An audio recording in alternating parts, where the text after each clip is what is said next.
Hello everyone, welcome back to the channel. आज की इस वीडियो में हम एचटेट इकोनॉमिक्स दिसंबर 2022 यानी कि जो आज के दिन आपका एग्जाम हुआ है उसका कंप्लीट सॉल्यूशन लेकर आए हैं। जल्दी से आप अपने आंसर को मैच कर लीजिए और हमें कमेंट बॉक्स में ज़रूर बताइएगा कि आपका स्कोर कितना रहा। ये है सेट सी को हम सोल्व करवा रहे हैं। आपके पास जो भी सेट है उसको मैच करते जाइए। आगे पीछे हो सकता है कि क्वेश्चन हो आपके, तो चलिए सबसे पहला क्वेश्चन है सेट सी में कि नेचुरल रेट ऑफ अनएम्प्लॉयमेंट, बेरोजगारी की प्राकृतिक दर, is the rate of unemployment, यानी कि बेरोजगारी की प्राकृतिक दर वह दर है जहां पर क्या होता है कि इन्फ्लेशन स्टेबल रहता है, अनस्टेबल रहता है, फॉल करता है या फिर क्या है राइज करता है। तो देखिए अनएम्प्लॉयमेंट जो रेट होती है, नेचुरल अनएम्प्लॉयमेंट जो रेट होती है, वहां पर जो इन्फ्लेशन होता है, इसका आंसर हो जाएगा एक फर्स्ट कि रेट ऑफ इन्फ्लेशन क्या रहेगा, स्टेबल रहेगा। उसके बाद देखते हैं हम कि which of the following can not determined by graphic method, इनकी कौन सा इसमें से ऐसा है जिसको हम ग्राफिक मेथड से नहीं दिखा सकते। तो मीन है आपका, मीडियन, मोड, क्वार्टाइल नहीं है, आंसर हो जाएगा फर्स्ट। उसके बाद आता है कि which of the following relation is incorrect कौन सा। तो आप देख लीजिए कि GDP at A market price, जब आप जीडीपी को मार्केट प्राइस पर निकालते हो तो क्या होगा, तो GDP at A factor cost, इधर क्या करना है आपको कि सिर्फ यहाँ से जी भी कोई चेंज नहीं है, डी से डी भी कोई चेंज नहीं है, पी से पी भी कोई चेंज नहीं, सिर्फ क्या है कि मार्केट प्राइस से आपको फैक्टर कॉस्ट से आपको मार्केट प्राइस पर जाना। तो ये तो नेट इनडायरेक्ट टैक्स तो आपका प्लस होगा ही इसके अंदर। उसके बाद आप देखिए, उसके बाद सेकंड है कि एनएनपी एट ए फैक्टर कॉस्ट। अब देखिए यहाँ से एन तो है ही, डी से एन जाना तो यानी कि डोमेस्टिक से नेशनल जाओगे तो ये net factor income from abroad भी प्लस रहेगी। अब देखिए जीएनपी एनएनपी, यहाँ से एन से जी पर जाना तो डेप्रिसिएशन क्या हो जाएगा, यहाँ पर माइनस हो जाएगा, लेकिन यहाँ पर क्या है प्लस है, तो आंसर इसका यही है। उसके बाद है कि जीएसटी कब लागू हुआ था, 1 जुलाई 2017 को। उसके बाद आता है क्वेश्चन कि for the calculation of arithmetic mean the class interval should be, कि क्लास इंटरवल कैसा होगा कि समांतर माध्यक गणना के लिए वर्गांतर होने चाहिए, यानी कि जो भी क्लास इंटरवल है वो कैसा होना चाहिए, अनइक्वल नहीं होना चाहिए, एक्सक्लूसिव भी हो सकता है, इक्वल भी हो सकता है। तो आंसर हो जाएगा इसका 2, आंसर हो जाएगा इसका ये, both and 2 are possible, third नहीं होगा उसका। उसके बाद है कि which of the following statement is incorrect regarding money supply, money supply से रिलेटेड, मनी सप्लाई का क्वेश्चन आपको करवाया हुआ ना अच्छे से। तो इसके अंदर देखिए the supply of money is a stock variable, बिल्कुल सही है कि ये स्टॉक वेरिएबल है। उसके बाद है कि the supply of money does not have any time dimension, क्यों, अगर टाइम डायमेंशन होता तो ये फ्लो कंसेप्ट हो जाता। M3 is the most widely used measure of money supply, बिल्कुल सही है। उसके बाद M4 बीइंग मोस्ट लिक्विड, नहीं, M1 सबसे लिक्विड होता है, उसके बाद M2 होता है, उसके बाद M3, ये तो सबसे लास्ट में आता है, ये तो यही जो फोर्थ है वही आंसर हो जाएगा। इंडिया का रैंक कितना है HDI में, ह्यूमन डेवलपमेंट इंडेक्स में, 132। उसके बाद है कि current account of balance of payment, कितनी बार मैंने आपको क्वेश्चन करवाया, current account of balance of payment किसको रिकॉर्ड करता है कि export and import of goods services, तो ये करता है इसको कि सॉरी, जो करंट अकाउंट होता है बैलेंस ऑफ पेमेंट क्या करता है, करंट अकाउंट में क्या क्या आएगा आपका, export and imports of goods, export and imports of services, unilateral transfer, तो तीनों की तीनों इसके अंदर आ जाएंगे, वन आंसर हो जाएगा इसका फोर्थ। उसके बाद हम बात करते हैं क्वेश्चन नंबर 99 का कि measure of dispersion which is affected most by extreme observation, तो रेंज है जो सबसे ज्यादा इफेक्ट होता है। उसके बाद आता है कि आयुष जो है उसमें क्या सम्मिलित नहीं है, तो एलोपैथी सम्मिलित नहीं है, आयुर्वेदा, होम्योपैथी, यूनानी, ये सारी चीजें इसमें इंक्लूड है। अब उसके बाद है कि जो सेक्स रेशो है कि the relevant age group of the computation of child sex ratio, तो आता है 0 से 6 साल के बीच में। उसके बाद आता है क्वेश्चन कि which of the following deficit indicates how much government borrowing is going to meet expenses other than interest payment. तो आप सभी जानते हो कि आप जो प्राइमरी डेफिसिट निकालते हो, तो प्राइमरी डेफिसिट का फॉर्मूला क्या होता है कि physical deficit minus rate of interest, ठीक है ना। तो फिजिकल डेफिसिट यहाँ पर ये प्राइमरी डेफिसिट है, इसमें से अगर घटा दोगे तो आपका एक सेकेंड उल्टा लिखा हुआ कि प्राइमरी डेफिसिट है, उसमें से अगर हम फिजिकल डेफिसिट में से रेट ऑफ इंटरेस्ट को माइनस कर देंगे तो क्या निकल आएगा आपका प्राइमरी डेफिसिट, तो ये है फर्स्ट इसका। उसके बाद है कि एक्सक्लूजन प्रिंसिपल किसके ऊपर लागू नहीं होता, देखिए पब्लिक जो गुड्स होती हैं उसमें आपका जो एक्सक्लूजन है वो अप्लाई नहीं होता। उसके बाद है क्वेश्चन 104 की प्रोग्रेसिव टैक्स क्या होता है। The tax payment as a percentage of income falls, कि कर भुगतान आय के प्रतिशत के रूप में घटता नहीं। ये क्या होता है, जैसे जैसे इनकम बढ़ती है वैसे वैसे टैक्स बढ़ता। तो आंसर देखो इसका है थर्ड, कि the tax payment as a percentage of income increase, कर भुगतान आय के प्रतिशत के रूप में बढ़ता है। उसके बाद आता है क्वेश्चन नंबर 105। अब इसको देखिए कि which of the following statement incorrect. अब ये जानते हैं कि परफेक्ट कोरिलेशन क्या होता है। ये पॉजिटिव नेगेटिव, पॉजिटिव ऐसे होगा और नेगेटिव ऐसे होगा, तो इक्वल टू 1 होगा। उसके बाद है इसमें से इनकरेक्ट पूछा गया, आंसर पूछा गया है यहाँ पर इनकरेक्ट कौन सा, तो पहले वाला करेक्ट है। दूसरे वाला कि यदि हम स्टैंडर्ड डेविएशन का स्केयर कर दे तो वो वेरिएंस बन जाएगा, सही है। ये वाला इसका आंसर गलत है, यानी कि जो भी आंसर होगा वो थर्ड होगा। और ये भी सही है कि मीन डेविएशन जो है 4/5 होता है स्टैंडर्ड डेविएशन का। उसके बाद आता है क्वेश्चन कि the value of coefficient of variation exceed 100%, यदि वो 100% से इंक्रीज होती है तो क्या होगा, जो स्टैंडर्ड डेविएशन है वो ग्रेटर देन होगा मीन से। इसको फिर भी आप एक बार जब आपका एक तरीके से आंसर की आएगी तो इसको मैच कर लेना। उसके बाद आता है कि क्वेश्चन की इकोनॉमिक सर्वे जो 2019 है उसके अनुसार जो ईज ऑफ डूइंग बिजनेस है उसकी कितना है 63 जो आपकी रैंकिंग है। उसके बाद आता है कि जो कोवेरिएंस है, यानी कि कोवेरिएंस एक्स एंड वाई यदि लेस देन 0 है तो क्या होगा, नेगेटिव होगा। Relation between the two variable, इनकी दो वेरिएबल्स के बीच में जो रिलेशन होगा नेगेटिव होगा। ई फ्रीक्वेंसी डिस्ट्रीब्यूशन पॉजिटिवली स्क्यूड, वह कह रहे हैं कि जो frequency distribution of positive skewed है, मीन ऑफ द डिस्ट्रीब्यूशन अगर वो नेगेटिव स्क्यूड होता है तो क्या होता है, ये होता ना कि ये मीन होता है, ये मीडियन होता है आपका, और उसके बाद क्या होता है ये मोड होता है। तो ऐसे होता है पॉजिटिव में, नेगेटिव होता तो इस तरीके से हो जाता है, इसकी मोड आपका सबसे बड़ा हो जाता। तो इसमें आ जाएगा आंसर फर्स्ट कि the mean of the distribution would be greater than the mode, smaller mode, less than या इक्वल नहीं, ग्रेटर देन आएगा इसमें। उसके बाद है क्वेश्चन कि विच ऑफ द डिपॉजिट में सर्व मीडियम ऑफ एक्सचेंज। देखिए टाइम डिपॉजिट को तो हम मीडियम ऑफ एक्सचेंज में नहीं ले सकते, फिक्स डिपॉजिट को, तो मीडियम ऑफ एक्सचेंज में क्या आएगा आपका, डिमांड डिपॉजिट आएगा। उसके बाद आता है in classical theory decrease in money supply. आपको पता है कि क्लासिकल थ्योरी में मनी सप्लाई का और प्राइस का 1 to 1 का रिलेशन है, तो मनी सप्लाई घटेगी तो प्राइस लेवल भी घट जाएगा। उसके बाद है कि the standard deviation of set 50 items is 6.5. If value of each item is increased by 5, then the standard deviation will be। अभी क्या बताता है कि 50 मदों के मूल्यों का यानी कि जो स्टैंडर्ड डेविएशन है वो इतना है 6.5 है। यदि प्रत्येक मद में यानी कि जो भी पद है, जो भी एक तरीके से आइटम है, उसमें यदि हम 5 प्लस कर दें तो स्टैंडर्ड डेविएशन कितना होगा, तो हम इसको कर देंगे कितना है 6.5 है। अगर हम 6.5 को हम मल्टीप्लाई कर देंगे 5 से तो ये हो जाएगा आपका 32.5। साइकोलॉजिकल लॉ ऑफ कंजम्पशन के बारे में किसने बताया था, केन्ज ने। उसके बाद है कि institutional source of rural credit includes, तो इसमें सारे आ जाएंगे कोऑपरेटिव, कमर्शियल और आरआरबी, रीजनल रूरल बैंक्स।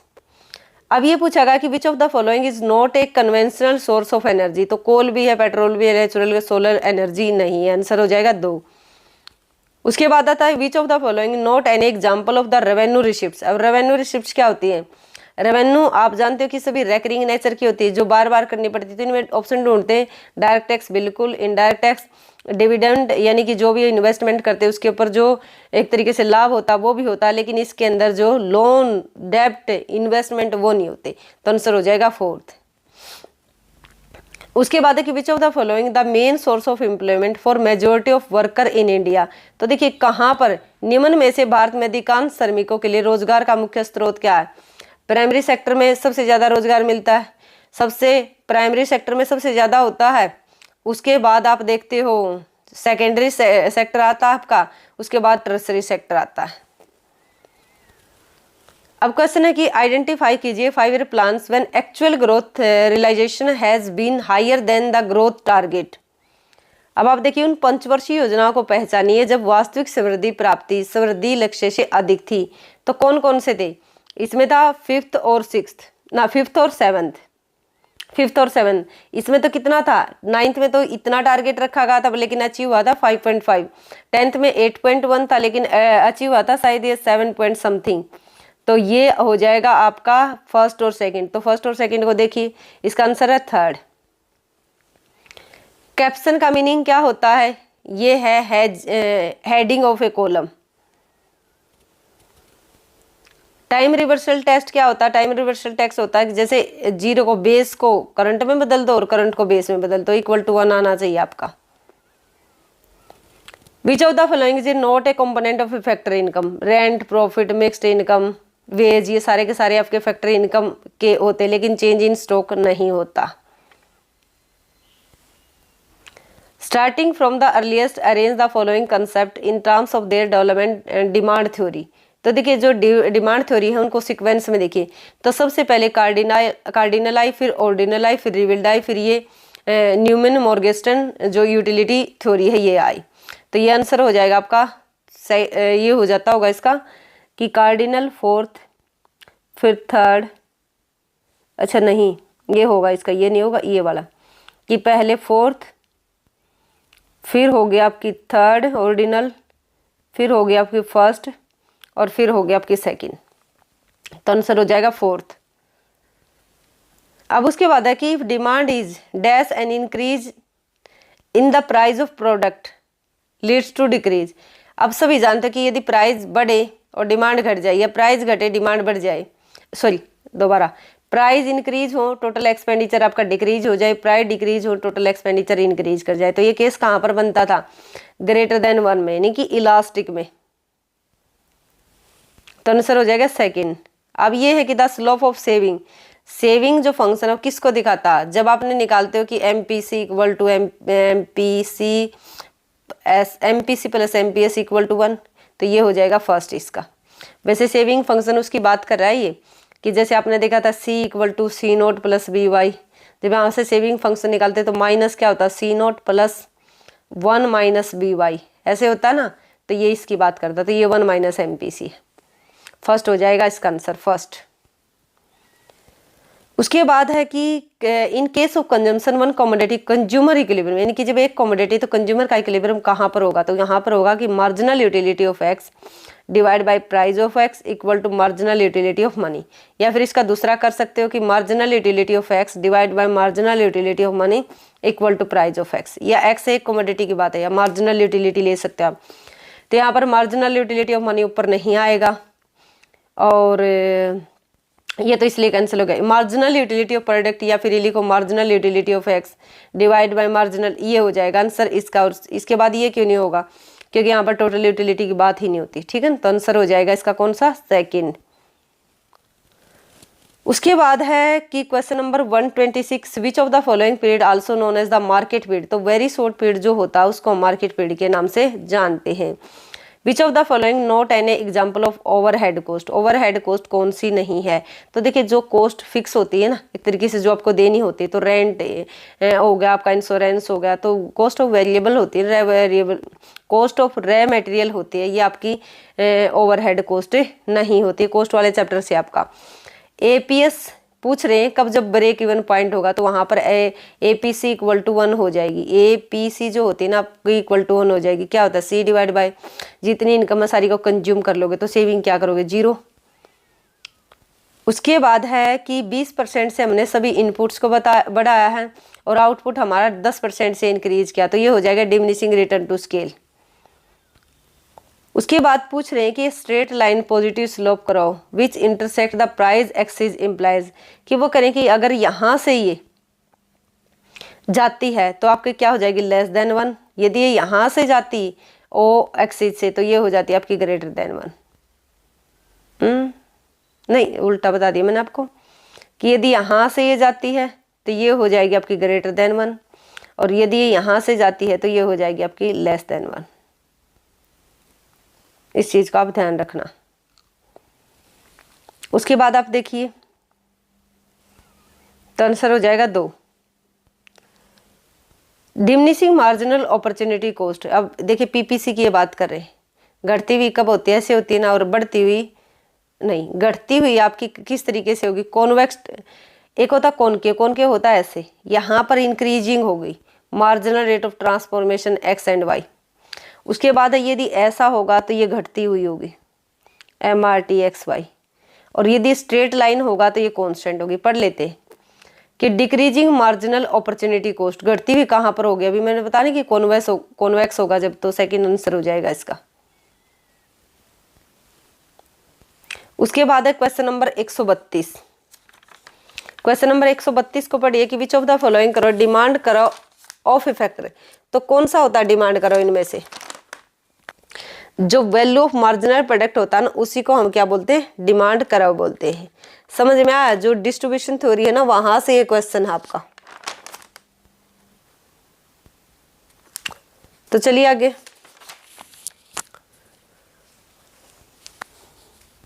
उसके बाद चलते हैं हम कि परफेक्ट कंपटीशन के अंदर एक पूर्ण प्रतियोगी फर्म के मांग वक्र के अंतर्गत आने वाले क्षेत्र को क्या बोलते हैं? कुल आय। P इंटू क्यू होता है ना यहाँ पर, P इंटू क्यू, तो ये हो जाएगी आपकी टोटल रेवेन्यू, यानी कि C। फिर भी इसको एक बार तरीके से आंसर की से इसको जरूर मैच कर लीजिएगा, ठीक है, 133 को, बाकी होना यही चाहिए इसका। उसके बाद है कि which of the following factors does not stall the entry of other firms in oligopolistic industry.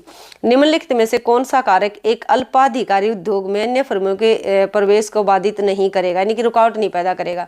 Advertisement करेगी, आपको कितने इकोनॉमिक्स ऑफ स्केल में रहे वो भी करेंगे, टेक्नोलॉजी भी, लेकिन जो डिमांड है ना ये आपको प्रभावित नहीं करेगी, यानी कि आंसर हो जाएगा 134 का 4th।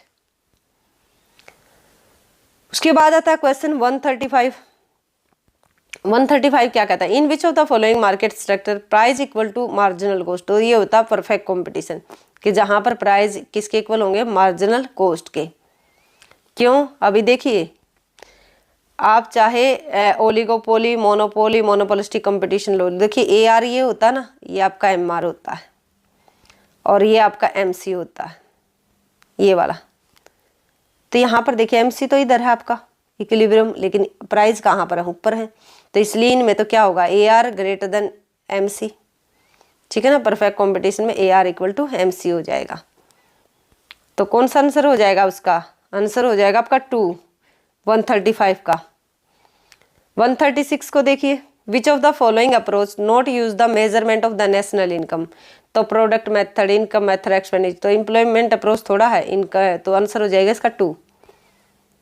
उसके बाद है कि due to rise the price of a substitutes good, यानी कि जो भी प्रतिस्थापक वस्तु है उसकी कीमत बढ़ती है, ठीक है ना। यहाँ पर सप्लाई ऑफ एक्स नहीं बढ़ रही है, प्राइस ऑफ एक्स नहीं इंक्रीज हो रही है, रिलेटिव गुड्स। तो देखिए सिर्फ यही तो है जो उसको एक ही सप्लाई करो पर लेकर चलते हैं, ठीक है ना, प्राइस उसके खुद के। लेकिन अगर दूसरी और इसको छोड़कर जितने फैक्टर वो शिफ्ट करते हैं। अब ये कहते हैं कि ये तो है कोई एक्स वस्तु, ठीक है, और इधर है PR है कोई ये रिलेटेड वस्तु, मान लेते कोई Y वस्तु है, इधर इसकी डिमांड होगी Y की, सॉरी इधर इसकी सप्लाई से बात कर रहे हैं, तो इधर इसकी सप्लाई होगी X की। तो एक चीज देखिए, इसमें कॉमन सेंस का यूज कीजिए आप, कि जब रिलेटिव गुड्स यानी कि Y गुड्स की कीमत बढ़ेगी तो सप्लाई क्या हो जाएगी? जो दूसरी वस्तु उसकी क्या हो जाएगी? घट जाएगी। तो इसलिए कहते हैं कि जो सप्लाई करो वो शिफ्ट कर जाएगा लेफ्टवर्ड। तो इसका आंसर हो जाएगा 137 का 2nd।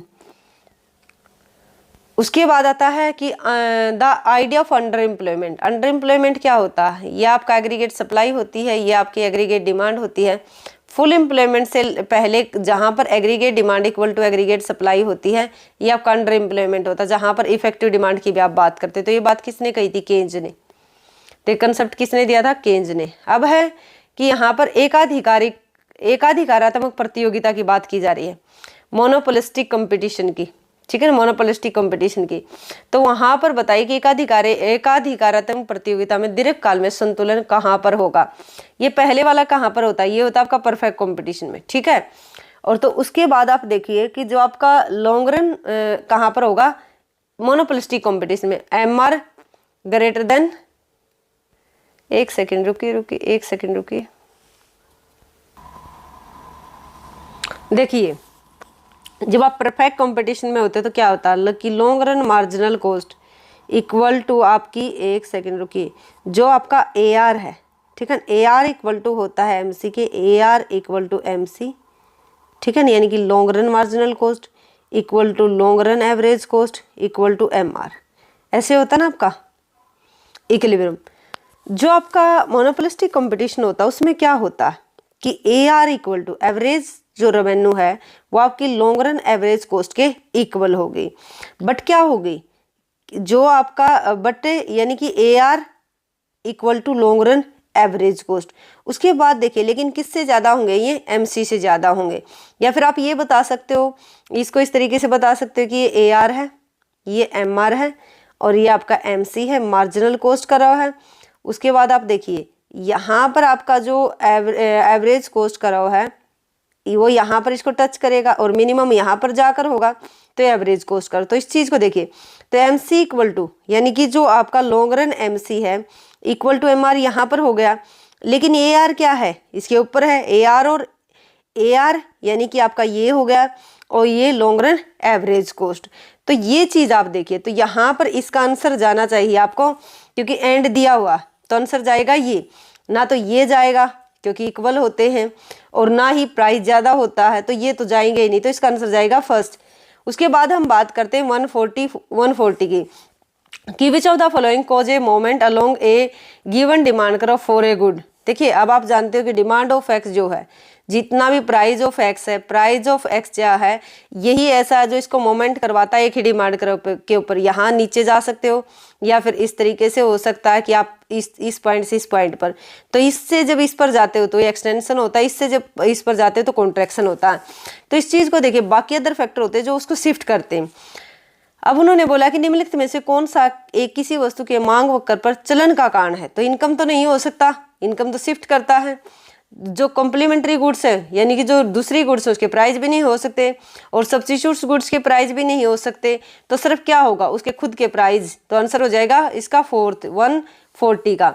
उसके बाद है कि 141, अब देखिए MPC दी हुई है, मल्टीप्लायर निकालना, तो K को कैसे निकालोगे, K 1 - MPC, ठीक है ना, ऐसे है ना।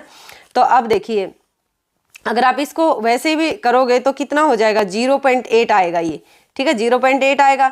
तो 1/1 - 0.8 करो तो कितना आ जाएगा ये आपका कि 1/में 0.2, ठीक है, पॉइंट के नाम के ऊपर 0 चली जाएगी तो ये आ जाएगा आंसर 5, तो आंसर आ जाएगा आपका 2।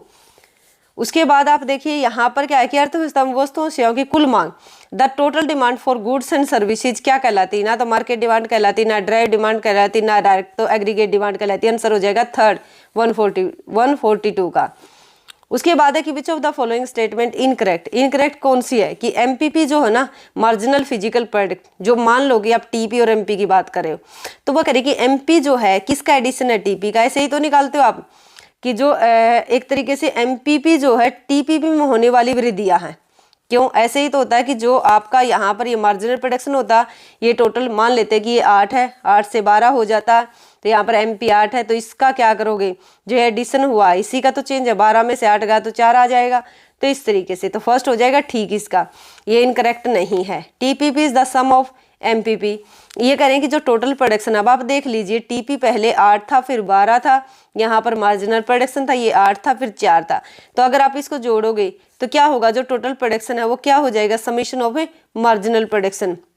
उसके बाद देखिए कि जो आपका TPP है is the implication of APP and the level of employment, कि APP यानी कि एवरेज प्रोडक्शन जो है वो रोजगार के स्तर का गुणनफल TPP होता है। अब क्या कह रहे हैं कि जो टोटल फिजिकल प्रोडक्शन है, जो TP ही मान लो आप इसको एक तरीके से, वो क्या है, कैसे निकालोगे आप, प्राइस यानी कि एवरेज प्रोडक्शन इनटू में लेबर, कितना हमने लेबर लगाया उसने इतना प्रोडक्शन किया, तो इन दोनों का मल्टीपल ही तो होता है ये, ठीक है। जो TPP होगा यानी कि जो एक तरीके से जो टोटल प्रोडक्शन होगा आपका वो इसी का मल्टीपल होगा, तो ये भी हो जाएगा ठीक। लेकिन जो इसका इनकरेक्ट है वो है ये, तो आंसर जाएगा 4 कि इन्होंने बोला है कि जो टोटल आपका MPP है, जो मार्जिनल प्रोडक्शन है, मार्जिनल फिजिकल प्रोडक्शन है, वो कैसा होगा आपका, क्या होता है change in TPP divide by change in L। लेकिन ये लास्ट वाले ऑप्शन में आपको कह रहे हैं कि TPP डिवाइड बाय L, तो आंसर जाएगा इसका 4th, तो 143 का हो जाएगा 4th। 144 को देखिए कि which who state the supply creates on demand, किसने बात की थी, JB ने, ठीक है ना, KP से JP से, तो JP JM से नहीं JB से है वो कि supply creates on demand. Which of the following is not the assumption of the indifference करो, कौन से अजम्पशन इंडिफरेंस करो कि नहीं है। मैंने बार बार कहा था कि ये पढ़ कर जाना। तो वीक ऑर्डरिंग भी है, जो आपकी कांस्टेंट इनकम भी है, ठीक है ना। तो देखिए अब क्या नहीं है इसमें कि constant of marginal utility of money, ठीक है ना, constant of marginal utility of money ये नहीं है। ये आपका ऑर्डिनल में था, सॉरी जो कार्डिनल था ना, कार्डिनल जहां पर गणनावाचक उपयोगिता बोलते वहां पर थी, ये इंडिफरेंस क्रम में नहीं है। तो constant marginal utility of money नहीं होगी, यहाँ पर ये चेंज होती रहेगी। तो 145 का हो जाएगा थर्ड, ठीक है। अब चलते हैं 146 के ऊपर कि which of the following not an example of imperfectly competitive market, कि निम्नलिखित में से कौन सा अपूर्ण प्रतियोगी बाजार का उदाहरण नहीं है। तो मोनोपोली है, मोनोपोलिस्टिक कंपटीशन, ओलिगोपोली, लेकिन प्योर कंपटीशन नहीं है। फोर्थ हो जाएगा 146 का। उसके बाद चलते हैं 147 पर कि क्लासिकल इकोनॉमिक्स की बात की जा रही है। सप्लाई कर्व कैसा होता है उनका, परफेक्टली इनइलास्टिक होता है। तो आंसर हो जाएगा 2। उसके बाद बता रहे कि मार्जिनल एफिशिएंसी ऑफ कैपिटल 10 है और जो आपका ब्याज की दर 5 है। तो मार्जिनल एफिशिएंसी ऑफ कैपिटल क्या है, ग्रेटर देन है रेट ऑफ इंटरेस्ट से। तो आपको इन्वेस्टमेंट करना लाभदायक होगा, प्रॉफिटेबल होगा। तो आंसर हो जाएगा 148 का फर्स्ट। उसके बाद बात की जा रही है कि शॉर्ट रन मार्जिनल कॉस्ट कराओ, कट्स विच द फॉलोइंग कराओ at the minimum their minimum points, कि किस किस के मिनिमम पॉइंट पर एमसी कट करता है। तो देखिए ये आपका एवरेज फिक्स कॉस्ट करो होता है एएफसी। उसके बाद आप देखिए ये आपका होता है एवरेज वेरिएबल कॉस्ट करो और ये होता है आपका एवरेज कॉस्ट करो। जो एमसी होता है मार्जिनल कॉस्ट करो होता है वो इनके, एक सेकेंड, ये है आपका एवरेज वेरिएबल कॉस्ट करो और ये ऊपर है ये आपका एवरेज कॉस्ट करो और ये आपका मार्जिनल कॉस्ट करो। तो देखिए ये जो मार्जिनल कॉस्ट करा होता है इन दोनों के मिनिमम पॉइंट पर, एबीसी और एसी के, एएफसी तो अभी रेक्टेंगुलर हाइपरबोला होता तो गिर ही रहा होता, तो एसी और एबीसी के मिनिमम पॉइंट पर कट करता है। उसके बाद देखिए वैल्यू ऑफ मार्जिनल प्रोडक्ट कैसे निकालोगे, पी इंटू एमपीपी, कि प्राइस को हम मार्जिनल फिजिकल प्रोडक्ट से अगर मल्टीप्लाई कर देंगे तो वैल्यू ऑफ मार्जिनल प्रोडक्ट निकल कर आ जाएगी। वीएमपी को क्या बोलते हैं, लेबर का डिमांड करा हुई। ये था आपका पेपर। तो आई होप कि आपको मतलब ये क्लास अच्छी लगी होगी। आप अपने जो आंसर है वो ज़रूर मैच कीजिएगा। इसके बाद आप अपनी फीडबैक ज़रूर दीजिएगा। और हाँ अभी देखिए अगर यहाँ पर जो आपके लिए जो स्क्रीनिंग के लिए भी कोर्स आ रहा है, केवीएस के लिए, हर जो भी पीजीटी का जहाँ पर भी एग्ज़ाम होगा तो सबकी तैयारी इस चैनल पर आपकी करवाई जाएगी। इसके अलावा आप मुझे फॉलो कर सकते हो इको गुरु इकोनॉमिक्स क्लासेज पर, इको गुरु इकोनॉमिक्स क्लासेज, या आप इतना भी लिखोगे इको गुरु बाय शीला अहलावत, तब भी आपको चैनल मिल जाएगा। वहाँ पर आपको जो भी यूपी पीजीटी के जितने भी अभी पेपर हैं वो सारे सोल्व करवाए जाएंगे। केवीएस के जितने भी प्रीवियस पेपर हैं वो सोल्व करवाए जाएंगे। और आप मेरे इस नंबर पर मुझसे कांटेक्ट कर सकते हो 9468008900। इस पर आप मुझे व्हाट्सएप मैसेज कर सकते हो। तो थैंक यू। जल्दी से आप अपने आंसर को मिलाइए और बताइए कि आपका कितना स्कोर रहा।